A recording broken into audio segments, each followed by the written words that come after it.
Nous allons parler l'amincissement. Nous sommes début janvier. On en serait plutôt à faire du nettoyage du corps que de l'amincissement. Mais ça va venir très très vite.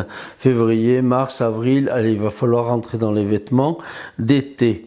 Donc l'amincissement, c'est quoi? Déjà, c'est de faire correspondre les entrées et les sorties au niveau alimentation. Ça sert à rien de se gaver et surtout, le plus important, c'est de ne pas grignoter. Faire 3 repas par jour à heure fixe, en ayant un repas plus important que les autres en fonction du temps que l'on a. Donc malgré tout, certaines personnes ont une tendance à stocker. Ces personnes qui vont avoir une tendance à stocker ou à accumuler des toxines, il va falloir les aider. 4 plantes. La pectine. La pectine va avoir un effet que quand vous en prenez 10 ml et dans un verre d'eau avant le repas, va gonfler dans l'intestin et va vous donner un sentiment de satiété qui vous permettra d'avoir moins faim et de peut-être moins vous gaver, surtout sur les sucres et les choses un petit peu grasses. Donc la pectine va avoir ce côté un peu gonflant dans l'intestin immédiat, dans l'estomac pardon, immédiat et qui va avoir une action anti-coupe-faim.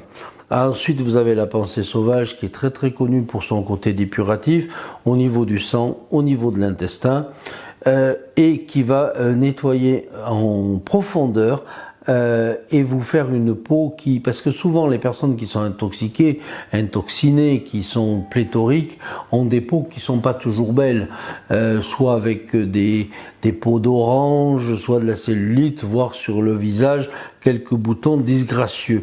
La pensée sauvage va nettoyer tout ça. La pissenlit, bien entendu, est une action diurétique sur le rein et va permettre d'éliminer l'excès d'eau parce qu'il y a certaines personnes qui boivent 1 litre et qui en pissent que la moitié. Et tout ça, ça s'accumule. Le pissenlit va permettre d'éliminer au niveau rénal.